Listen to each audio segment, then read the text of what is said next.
तो क्या है, फोर्स ऑफ अट्रैक्शन बिटवीन, किसमें रहता है force of attraction, ions is inversely proportional to क्या है, dielectric constant. So dielectric constant क्या करता है, अगर dielectric constant means what, dielectric constant अगर ज्यादा है तो force of attraction between ions क्या हो जाएगा, कम हो जाएगा, और डाइलेक्ट्रिक कांस्टेंट अगर कम है तो फोर्स ऑफ अट्रैक्शन क्या रहेगा, ज्यादा। तो यहां पे दिया है उन्होंने वाटर का dielectric constant, dielectric constant of water क्या है, दैट इज 80, कितना है 80। तो डाइलेक्ट वाटर का इतना ज्यादा अगर डाइलेक्ट्रिक कांस्टेंट है, मतलब वो क्या करेगा, जो पॉजिटिव और नेगेटिव आयन है उन दोनों को साथ में नहीं आने देगा। समझ में आ रहा है, अगर वो साथ में आ गए तो क्या होगा, कंडक्शन पॉसिबल है क्या, अगर आयन नेगेटिव और पॉजिटिव आयन अगर साथ में आ गए तो क्या हो जाएगा, कंडक्शन होगा क्या, नहीं होगा। So in order to have conduction, solution में कंडक्शन होने के लिए क्या जरूरी है, आयंस का प्रेजेंस रहना जरूरी है। तो फिर किस टाइप का आप सॉल्वेंट चूज करते हैं in order to have conductivity, जिसका डाइलेक्ट्रिक कांस्टेंट क्या है फिर ज्यादा है। सो इन जनरल वाटर ही हम लोग क्या यूज करते हैं फॉर कंडक्शन पर्पस, क्यों, क्योंकि उसका डाइलेक्ट्रिक कांस्टेंट ज्यादा है तो आयंस का प्रेजेंस उसमें आपको मिलेगा। दूसरी जगह क्या होता है, जहां पे डाइलेक्ट्रिक कांस्टेंट अगर कम है तो फिर क्या होगा, आयन कंबाइन हो गए, आयन कंबाइन होगा तो इलेक्ट्रिसिटी कंडक्शन ज्यादा मिलेगा क्या, नहीं मिलेगा। तो ये बात समझ में आती है क्या, डाइलेक्ट्रिक कांस्टेंट का रिलेशन और कंडक्शन का रिलेशन क्या है, इज इट क्लियर, समझ में आता है कि नहीं। इतना ही बताया, force of attraction between ions is inversely proportional to dielectric constant. आपको डेफिनेशन वगैरह जानने की जरूरत नहीं, इससे समझ सकते हैं कि डाइलेक्ट्रिक कांस्टेंट अगर ज्यादा है इसका मतलब force of attraction between ions क्या रहेगा, कम रहेगा, अगर ये कम है तो वो ज्यादा रहेगा, ठीक है, समझ में आया। और जितना फोर्स ऑफ अट्रैक्शन कम रहेगा उतना ज्यादा कंडक्शन रहेगा वो सॉल्यूशन में, और उल्टा उससे अगर ये ज्यादा है तो सॉरी ये अगर कम है तो फिर कंडक्शन उतना क्या होगा, कम होगा। समझ में आया, यस और नो। तो इतना ही है समझाया हमको, और बाद में दिखाया Na+ अगर है तो Na+ को वाटर का बॉन्डिंग कैसे होता है, Na+ है तो वाटर में क्या है, कौन सा आयन आएगा सामने, सॉरी कौन सा, ये इस पे नेगेटिव पार्शियल नेगेटिव रहता है, हाइड्रोजन पे क्या रहेगा, पार्शियल पॉजिटिव। ये चारों ओर से दिखाया है, Na से ऐसे कनेक्ट हुआ है तो मतलब Na से सराउंडिंग है तो Na से ऐसे बॉन्डिंग होगा। तो आप बोलेंगे सिर्फ एक H2O नहीं दिखाया, बहुत सारे H2O दिखाया, ये बहुत सारे H2O क्यों दिखाया, क्योंकि H2O में कौन सा बॉन्डिंग रहता है, हाइड्रोजन बॉन्डिंग रहता है ना। सो दैट्स व्हाई बहुत सारे वाटर मॉलिक्यूल उन्होंने दिखाया है ऐसे सराउंडिंग में, ये वो सामने दिखाया है, ये नेगेटिव, ये H, ये दिस इज डेल्टा पॉजिटिव, ये समझ में आता है ये, यस और नो। तो Na+ की सराउंडिंग ऐसे ऑक्सीजन सामने दिखाया है क्योंकि वो बॉन्डिंग किसके साथ करेगा, ऑक्सीजन के साथ ही करेगा ना, ये पॉजिटिव है तो Cl- कैसे होगा, इससे उल्टा Cl- से बॉन्डिंग कैसे होगा, कौन सामने आएगा फिर, कोई तो एक H+ बराबर है, हाइड्रोजन का ऑक्सीजन किधर रहेगा, पीछे रहेगा, ठीक है। तो इसके साथ उसका क्या होगा, बॉन्डिंग इन द सेंस उसके सराउंडिंग में रहता है, ठीक है। और दूसरा एक हाइड्रोजन हम लोग यहां पे बता सकते हैं, ये डेल्टा+, यहाँ पे ऑक्सीजन, यहाँ पे हाइड्रोजन। तो आप बहुत सारे वाटर मॉलिक्यूल्स ऐसे सराउंडिंग में इसके दिखा सकते हैं, क्यों, क्योंकि वो वाटर मॉलिक्यूल में क्या प्रेजेंट रहता है, hydrogen bonding, so you can show many H2O, ठीक है। सो बाद में ये ऐसे अलग अलग दिखाया और बाद में इसको कंबाइन किया, Na+ कंबाइंस विद Cl- ऐसे, ठीक है, ऐसे मतलब दिखा रहा हूं, ऐसे नहीं होता है, Na+ का एक क्लाउड और Cl- का दूसरा क्लाउड, ठीक है। तो ये समझ में आता है ऐसा तो, यस समझ में आता है सबको। तो ये क्या होता है, ऐसा अगर आयन है, सॉरी आयनिक कंपाउंड है तो डिसोसिएट कैसे होता है, ये पॉजिटिव है तो पॉजिटिव का बॉन्डिंग किसके साथ होता है, जो नेगेटिव वाला वो है उसके साथ, और निगेटिव आयन है वो उसका किसके साथ होगा, that is positive H plus, ठीक है। और लास्ट में फिर अगर ये दोनों कंबाइन हो गए तो फिर Na और Cl माइनस ऐसे, ठीक है। तो हर एक क्लाउड उन्होंने दिखाया वहां पे, जरूरत नहीं इतना, ये इंपॉर्टेंट है आपके लिए। ये डायरेक्ट कांस्टेंट क्या होगा, तो फोर्स ऑफ अट्रैक्शन का इफेक्ट क्या होगा, और फोर्स ऑफ अट्रैक्शन कम ज्यादा हुआ तो उसका इफेक्ट कंडक्टिविटी पे क्या होगा, ओके, वाटर के कंडक्शन, सॉरी आयंस के कंडक्शन पे क्या होगा, समझ में आती बात। तो ये दिया था, ये आई थिंक हमारा रह गया था इतना पार्ट, बाकी आई थिंक हो गया। फिर बताया उन्होंने कि अगर HCl क्या है, HCl इज स्ट्रांग एसिड, तो क्या है, डिसोसिएट होता है कंप्लीट, और COOH अपना एसिटिक एसिड है वो क्या है, वीक एसिड है, तो 5% डिसोसिएट होता है, ठीक है, उतना ही बताया, ठीक है। ये समझ में आया बात, तो I think this is done. Next हमारा अभी आते हैं ionization of strong acid and strong base.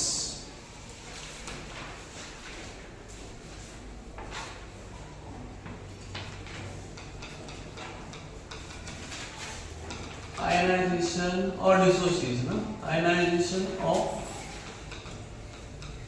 strong acid and strong base। तो यहां पे दो थ्योरी का रेफरेंस लिया है। पहला थ्योरी है अरेनियस थ्योरी, अरेनियस थ्योरी के अकॉर्डिंग हमको पता है क्या होता है, स्ट्रॉन्ग एसिड मतलब 100% डिसोसिएशन टू गिव क्या, H plus ions. Strong base मतलब क्या,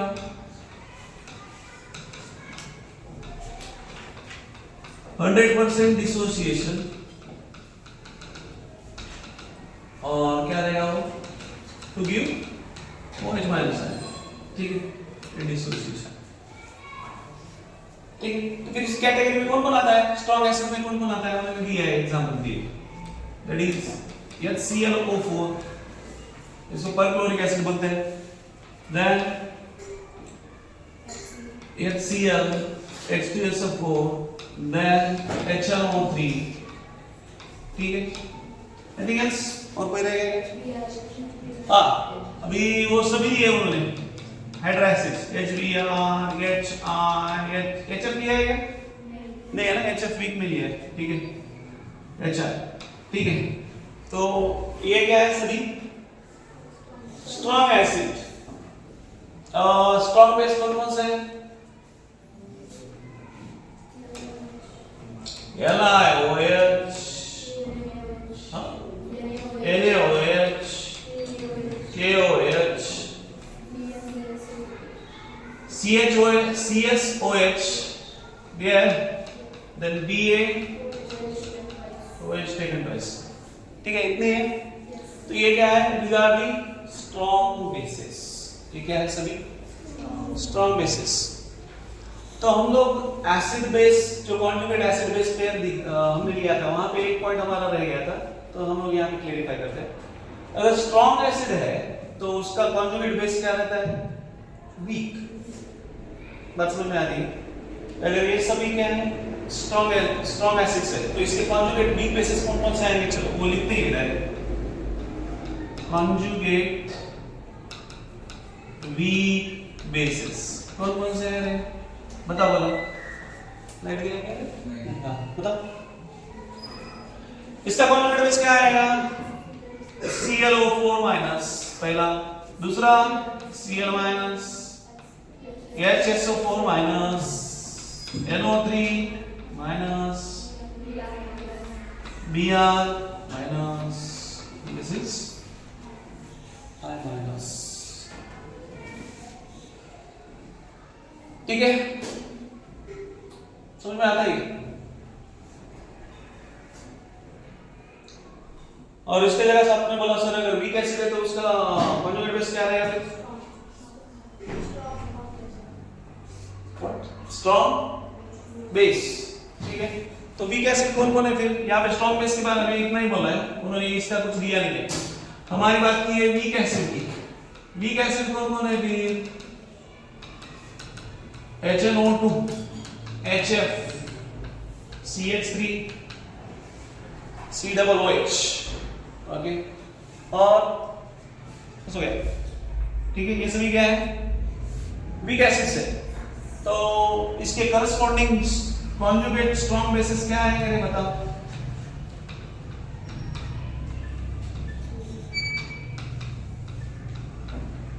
yes, NO2 minus F minus और CH3COO माइनस CH3COO माइनस, ठीक है, समझ में आता है क्या?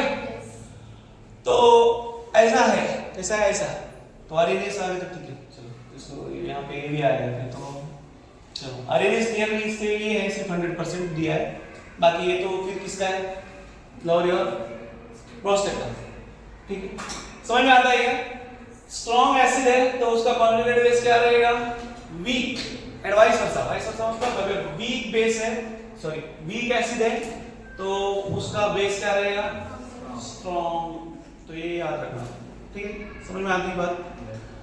नेक्स्ट, अभी वो कंटीन्यूअस थ्योरी में उन्होंने फिर बताया कि ये ठीक है, आरएनएस ने तो ऐसे बताया, फिर बात की है किसकी, अपना लोअर रिबॉन्स्टेट की। तो अकॉर्डिंग टू लोअर रिबॉन्स्टेट थ्योरी क्या बताया है कि अगर H+ गुड H+ डोनर है तो that is acid, good acid, ठीक है, अगर H+ जल्दी दे देता है तो क्या है, वो अच्छा एसिड है।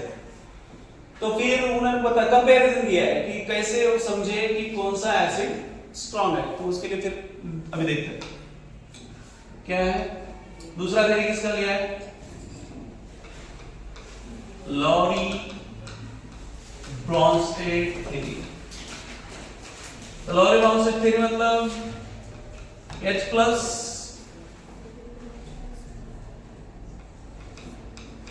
मोर H+ डोनर अगर रहेगा तो उसको क्या बोलेंगे लोग, गुड या स्ट्रॉन्ग एसिड, ठीक है, स्ट्रॉन्ग एसिड।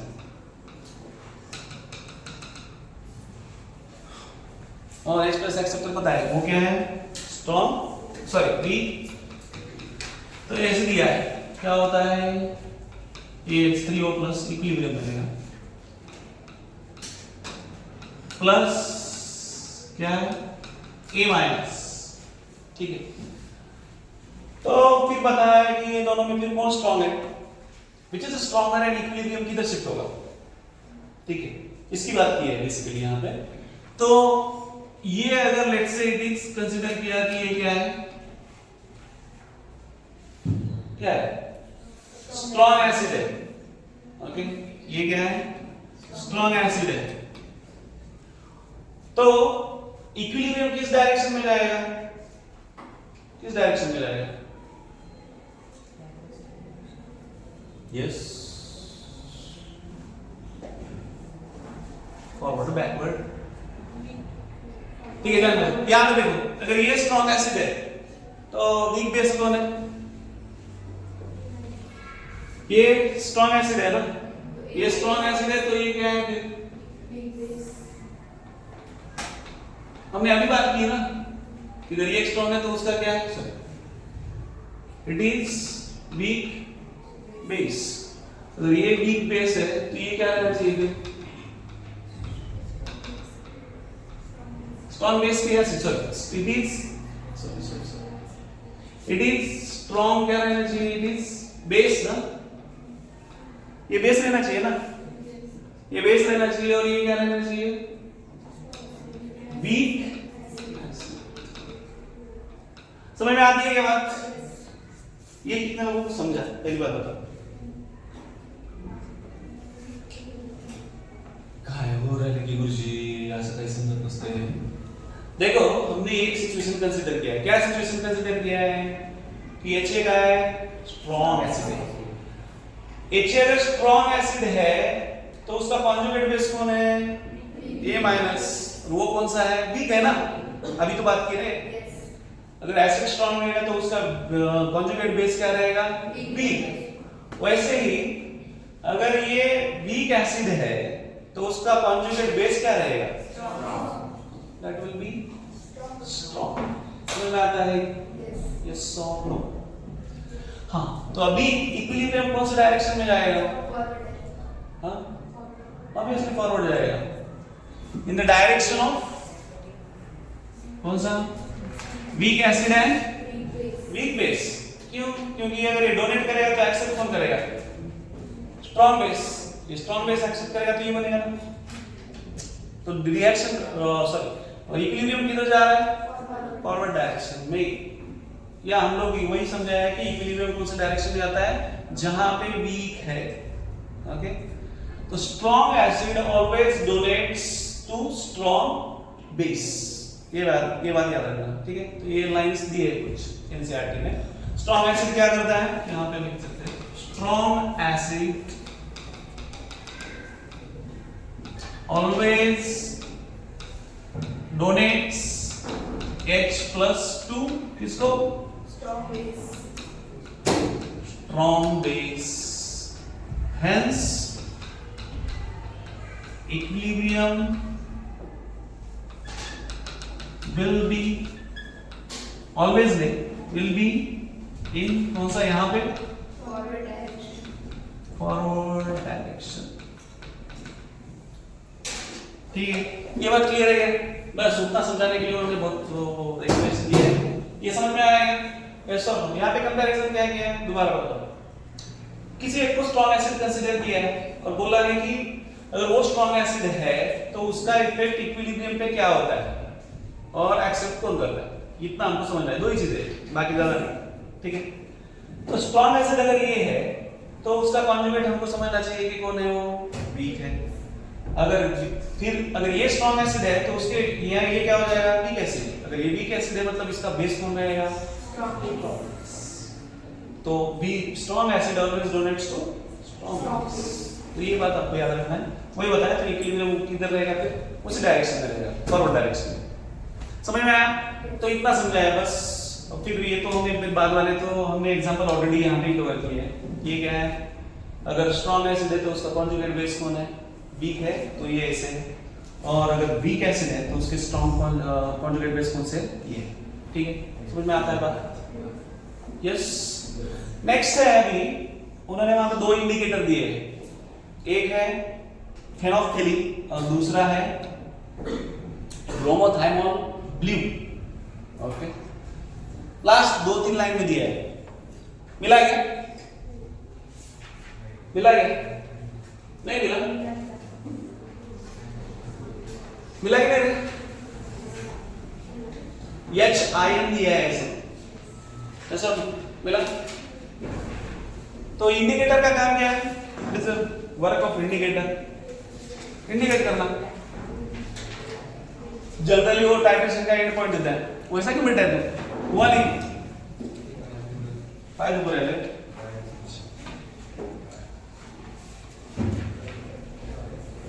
तो है फेनोल्फथलीन एक है और दूसरा कौन सा है? Bromothymol blue. ये स्पेलिंग देख लेना एक बार, बराबर है? तो यहां पे इसकी बात की गई है, उसका क्या है? ऐसे लिया आयन, किसके साथ किया? H2O के साथ। तो क्या हुआ? क्या देता है? H3O प्लस क्या बनेगा? This is ion minus. तो यहाँ पे ये कलर जो है, यहाँ पे कलर A दिया है एंड यहाँ पे क्या है? Colour B। This is acid, ये एसिड। ठीक है ना? तो दोनों कलर क्या है? सेम है, डिफरेंट है? डिफरेंट है। Both colours will be different. तो इतना ही याद रखना है, बाकी कुछ दिया नहीं इसमें। ठीक है ना? तो ये रिएक्शन है। H आयन मतलब इंडिकेटर, आयन मतलब इंडिकेटर, वो यूज किया है। ठीक है, और पानी में अगर ये करेंगे तो क्या बनेगा? H3O plus and that is ion minus. मतलब अभी हम लोग अगर बात करेंगे फेनोल्फथलीन का, ये क्या होता है? पहले रहता है कलर A, मतलब वाटर में डालने से पहले क्या रहता है? वो कलरलेस रहता है, और वाटर में डालने के बाद वो क्या कन्वर्ट कर देता है? उसको पिंक। क्या कन्वर्ट कर देता है? पिंक। इसलिए दो डिफरेंट कलर है। समझ में? डिफरेंट कलर तो पहले तो कलर ही नहीं है, वो कलरलेस है इसलिए। ठीक है ना? तो ये कलरलेस में क्या बन जाता है? पिंक। इसलिए ये कलर अलग है and this is different. Different in the sense इसको पहले कलर ही नहीं है, तो आप डालें इसको अगर ऐड करेंगे तो ये क्या बन जाएगा, दैट इज पिंक। ये क्लियर है क्या? यस और नो? ठीक है, तो यहाँ खत्म हो जाता है अपना वो पार्ट। क्या है वो? Ionization of strong acids and strong bases. Next क्या है पॉइंट बताओ? ये है ना आयनाइजेशन, क्या ionic product of water, ionization constant of water है क्या? ठीक है, वही आयनाइजेशन प्रोडक्ट ऑफ वाटर या ionization constant of water same. ठीक है, तो ये क्या है? तो इसका एक पार्ट हमारा रह गया था, हमने इसमें लिया पीएच स्केल लिया, बट पीएच स्केल में हमने लिया क्या, pH + POH = 14। तो उसको थोड़ा सा आगे बढ़ाते हैं। वो pH + POH = 14 कैसे आया, तो वो हम लोग डिराइव कर सकते हैं किसके से? ये जो आयनिक प्रोडक्ट ऑफ वाटर है उससे। वो कैसा, वो देखते हैं। ठीक है, यहां तक क्लियर है क्या? यस, चलो। आयनिक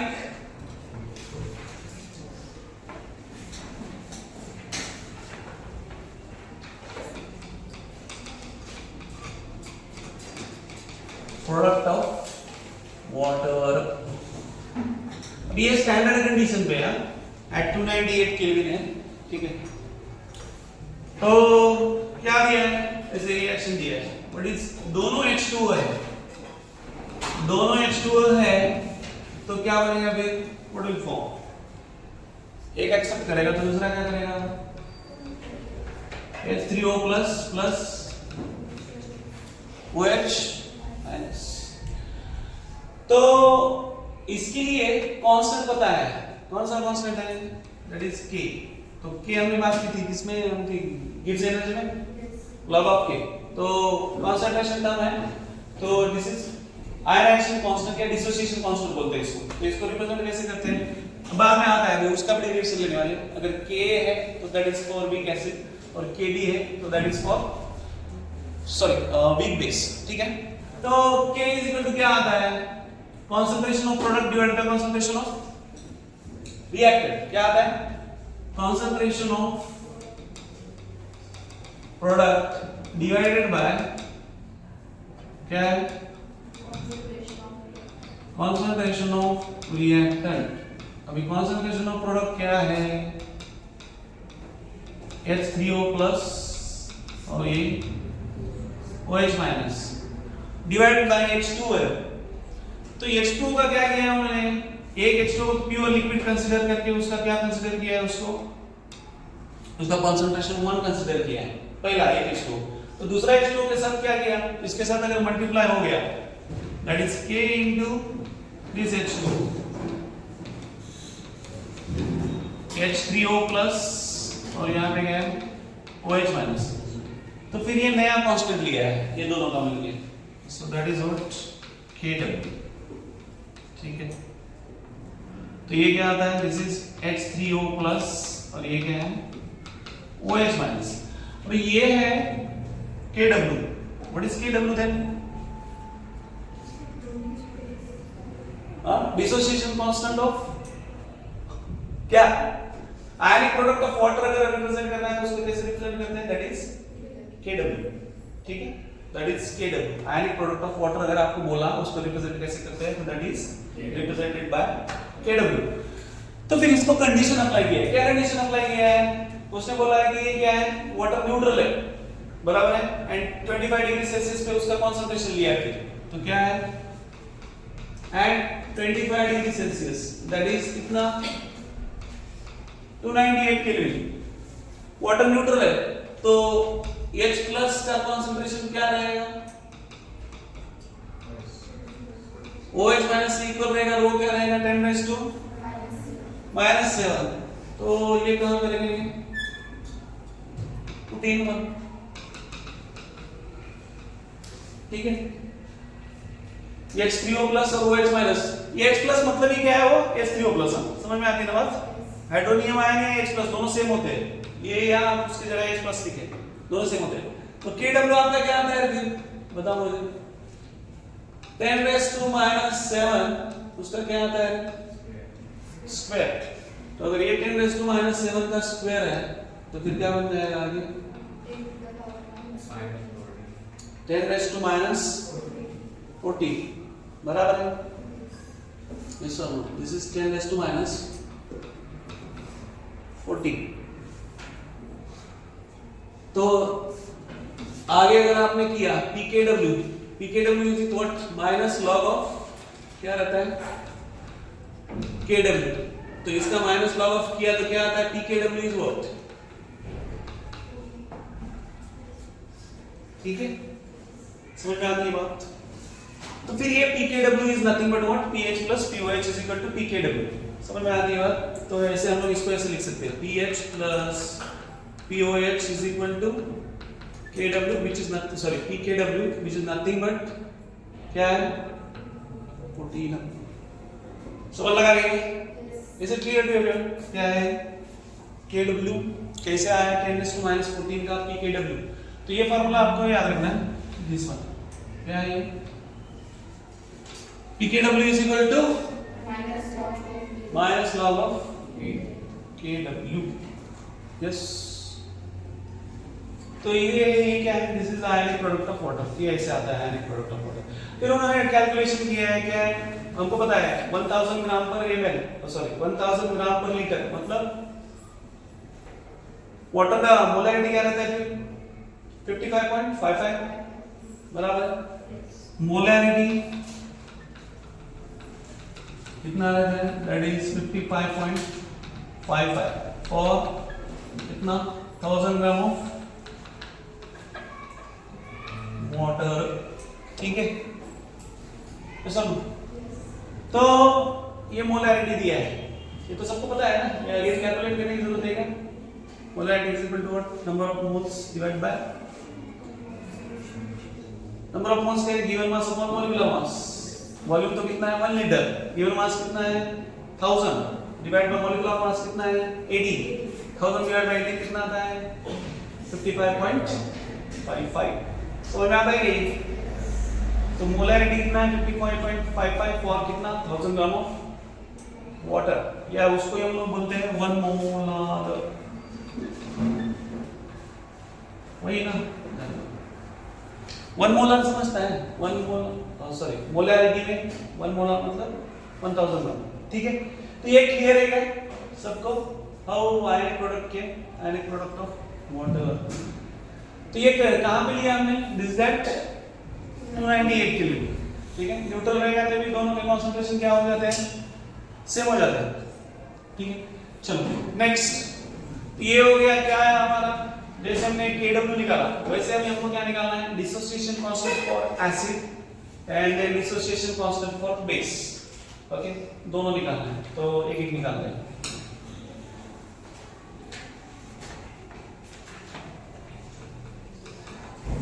Dissociation or ionization constant for acid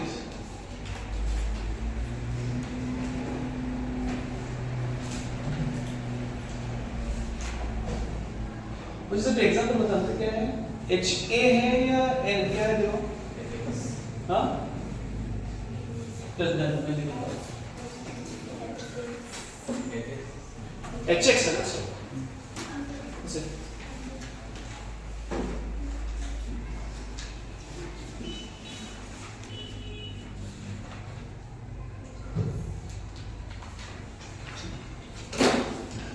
तो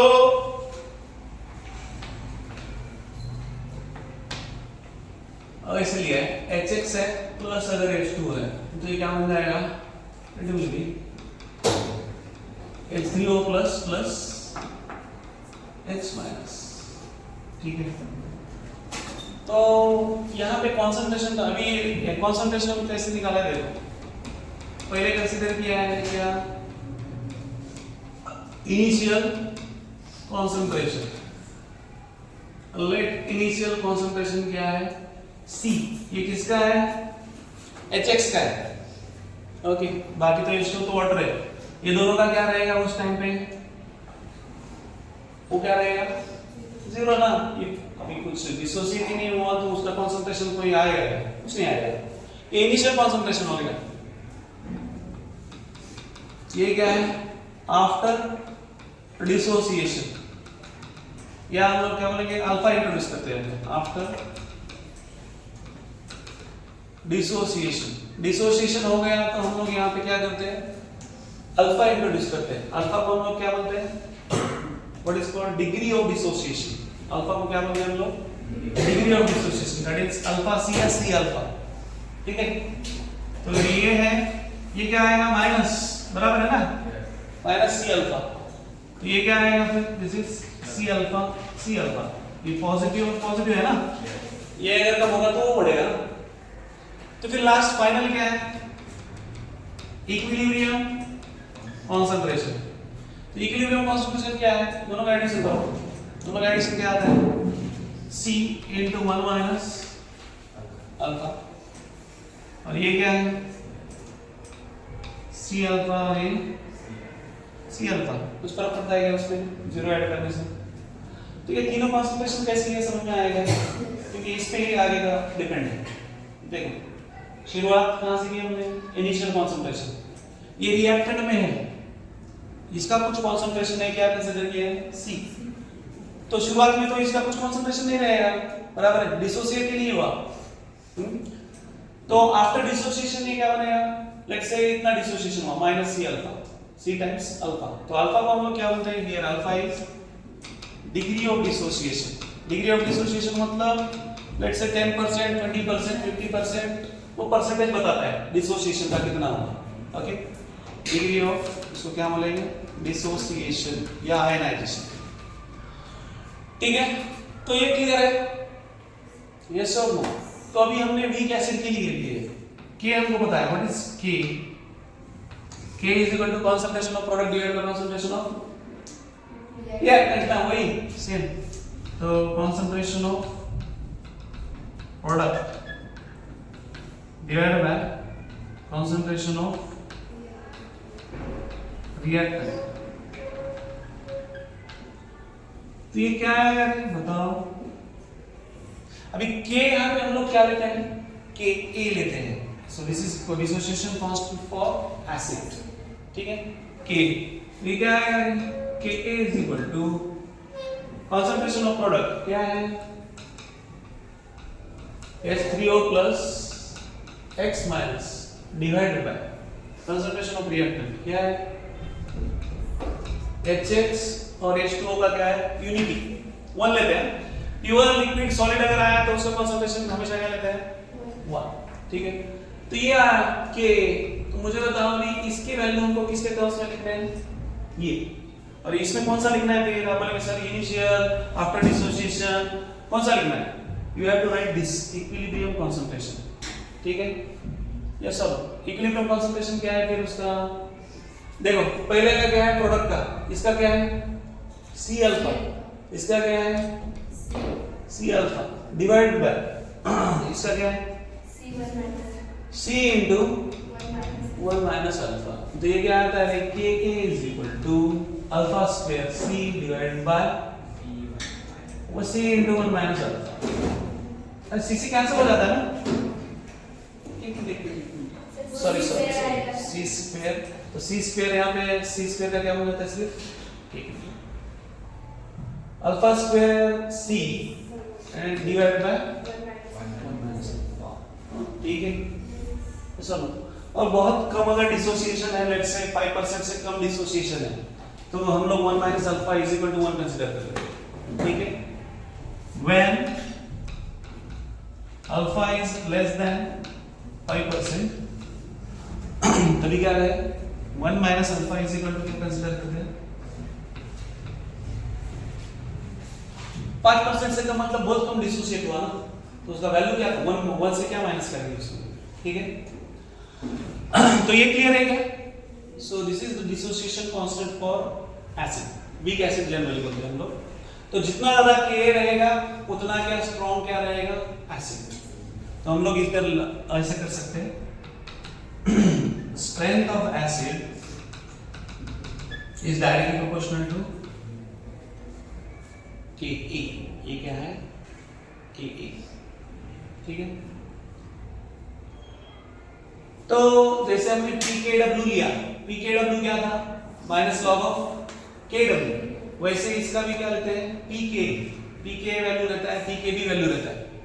तो पीके क्या है, what is pK, pK is equal to what, minus log of K, ठीक है। सेम उसके जैसे पीके भी क्या आएगा, सेम है, ऐसा ही सेम, पीके भी is equal to minus log of K, ठीक है।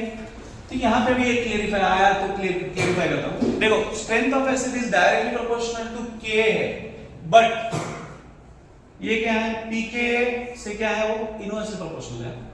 के से डायरेक्टली प्रोपोर्शनल है, बट पीके से क्या है, inversely proportional.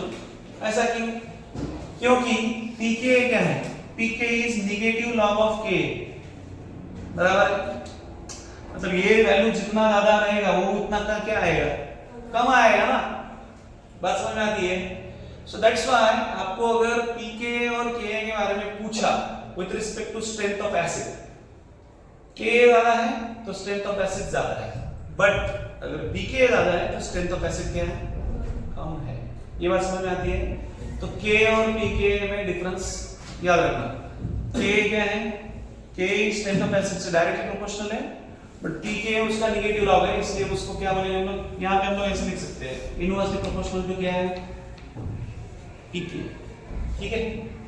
Directly proportional to के बट इनवर्सली प्रोपोर्शनल टू क्या है, पीके। तो ये क्लियर है क्या। सो this is the dissociation constant for weak acid generally बोलते हैं, ठीक है, ये एसिड। अभी नेक्स्ट क्या है, सेम किसके लिए, इसके लिए।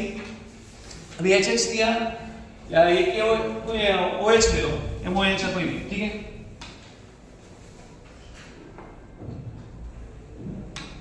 डिसोसिएशन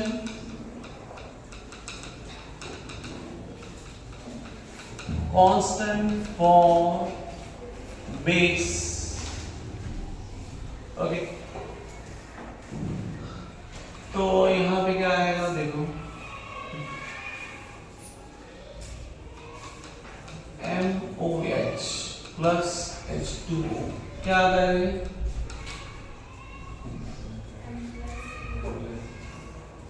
डायरेक्ट वही लिएगा, H2O कंसीडर नहीं किया सर, ठीक है। डायरेक्ट हम लोग अगर लिए क्या है, M प्लस और क्या है,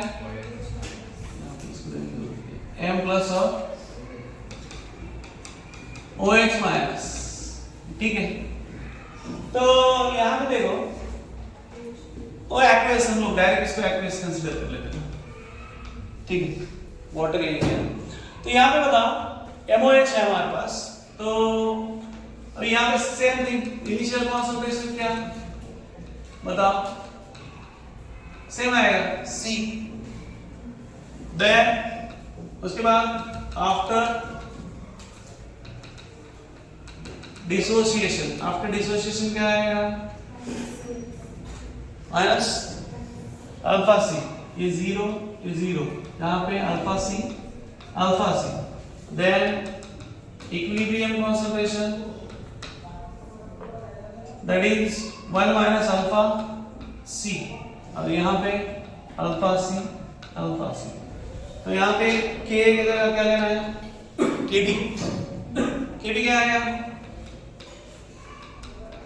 M प्लस और क्या है OH minus divided bye MOH, ठीक है। M प्लस और वो क्या है, सेम है, क्या आएगा, that is alpha square C square, that is C into 1 minus alpha, it is equal to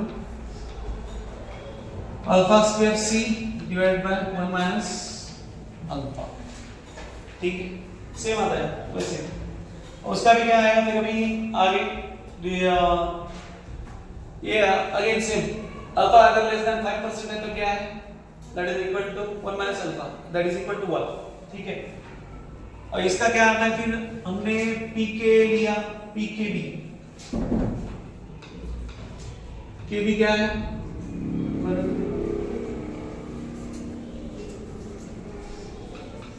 pKb is equal to minus of log of K,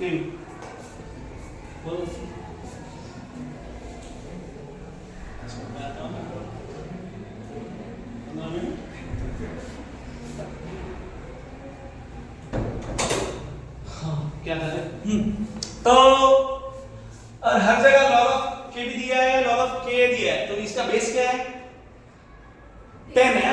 10 सबको समझ में आता है ना उतना? मॅडम समजलं का नाकाला लावा हात आरामशी लावा, काही आपल्याला घाई नाही एवढी. हो वाढणार आहे ना थोडं. pkv इज इक्वल टू क्या है प्रिया?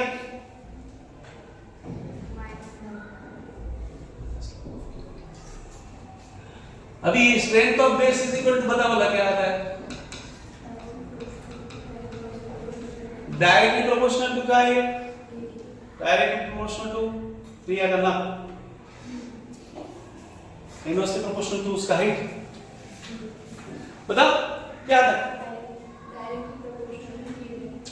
Directly proportional to kb, inversely proportional to kb. ठीक है. अगर बेस स्ट्रॉन्ग है मतलब kb क्या है उसका ज्यादा, और बेस सॉरी kb ज्यादा और pkb कम, और वीक बेस है मतलब सोलंकी क्या है kb और pkb का वैल्यू 17. बोलो सूरज. kb ज्यादा pkb कम, kb ज्यादा pkb कम. kb स्ट्रॉन्ग pkb काय विचारलं ते सांगा. क्वेश्चन काय विचारलं? वीक ऍसिड असेल तर pkb आणि kb ला काय असतं?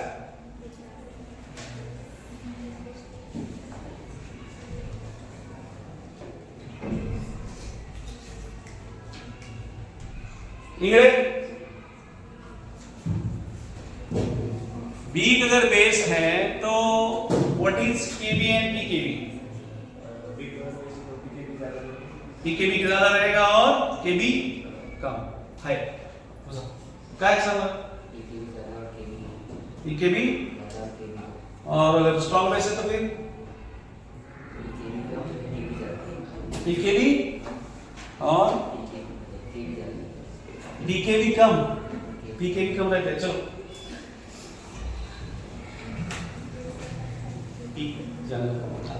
ठीक है. तो ये समझ में आया. तो एक उन्होंने ये किया है what is pkw is equal to क्या है pk प्लस pkb. क्या है pkw is equal to pka plus क्या pkb की कर रहे हैं. अभी दिया है तो बोलना तो पड़ेगा. आप तो बिना पीके रहते हैं, बट यहाँ पे पीके बोल रहा है वो. ठीक है. कुछ समझ में आ रहा है पीके पीके? ठीक है. तो pK W is equal to what? PK plus pKb. तो ये हो गया मेरा dissociation constant for base. Okay. ठीक है. एक last point, strength of acid. वो कैसा श्वास छोड़े मतलब जाति क्या है? एक लास्ट पॉइंट बस उतना है. डायप्रोटिक मोनोप्रोटिक मतलब समझते हैं? प्रोटिक मतलब प्रोटॉन, प्रोटिक मतलब प्रोटॉन, प्रोटॉन मतलब H प्लस को क्या बोलते हैं? तृप्ति प्रोटॉन बोलते हैं. क्या बोलते हैं? प्रोटॉन. ठीक है. तो मोनोप्रोटिक मतलब जो क्या देगा? एक H प्लस देगा. डायप्रोटिक मतलब दो देगा. दो से ज्यादा देगा तो उसको क्या बोलेंगे? पॉली. क्या बोलेंगे? पॉलीप्रोटिक. ठीक है. झालं नाही है. ठीक है.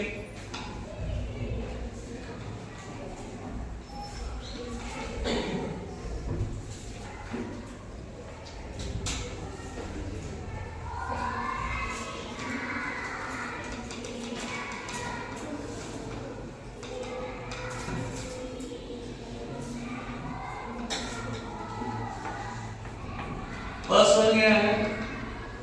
एक मिनट इससे जाने से पहले देखो वहां पे आपको एक स्टेप्स दिए हैं इसके पीएच कैलकुलेट करने के. उस पे आता है क्या पीएच कैलकुलेट कैसे करना है, कैसे करना है समझ में आता है. वो तो याद करने की जरूरत नहीं, आपको आ गया तो बस हो गया. तो पहला क्या है? What is first thing? उसको क्या कंसीडर करना है? लोरी ब्रॉन्ज स्टेट और एसिड कंसीडर करना है. अगर H+ डोनर है तो एसिड और H+ एक्सेप्टर है तो बेस। अगर रिएक्शन बैलेंस नहीं है तो बैलेंस करो, जनरली बैलेंस ही रहता है, इसमें बीइंग बैलेंस का कुछ इशू नहीं रहता है, बट स्टिल बैलेंस नहीं है तो क्या करो, बैलेंस करो। उसके बाद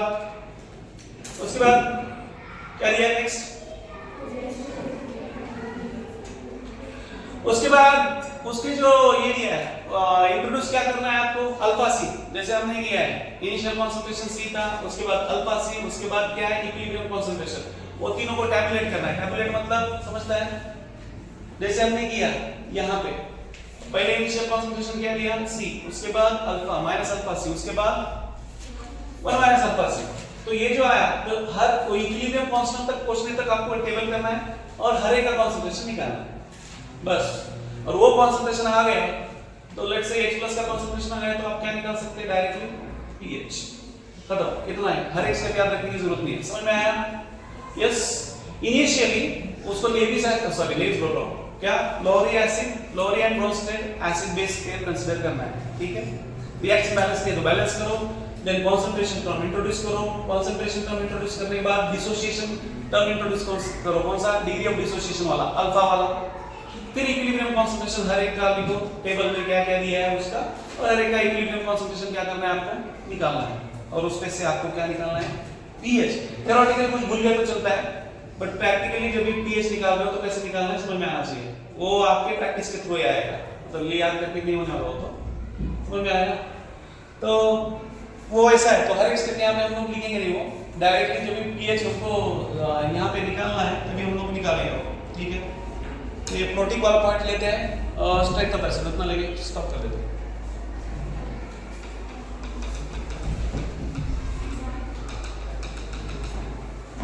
जो पहला लेक्चर दिया तो बहुत ही बारी है, मस्त लग रहा है पहले लेक्चर में, ऐसा सब जागृत अवस्था पे कोण नाकाला असं एवढं बघू राहिलं, होते बाळा त्याचं काही नाही, कुणाचं असं राहून जात नाही, ठीक है ना।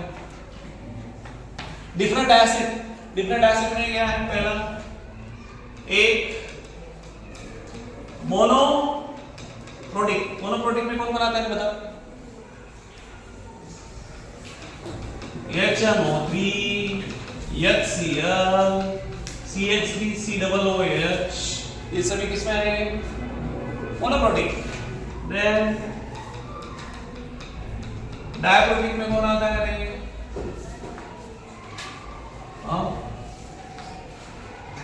कौन आएगा, एक तो है H2SO4 है, देन H3PO4 है, आई थिंक, हाँ PO4, ये भी डायप्रोटिक है, PO3 या PO4 एक बार देख लेना। लास्ट थर्ड वन पॉलीप्रोटिक,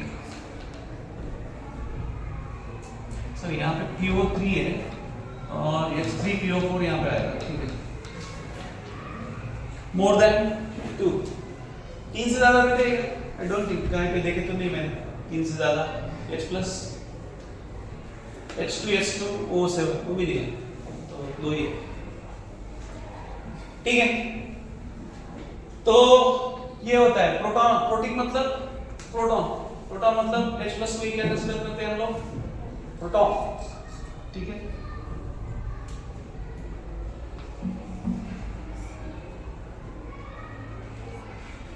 हमारा K और KB K नेट रहेगा ना, ठीक है, रहने दो, ज्यादा इसमें लेते, ये समझ में आएगा।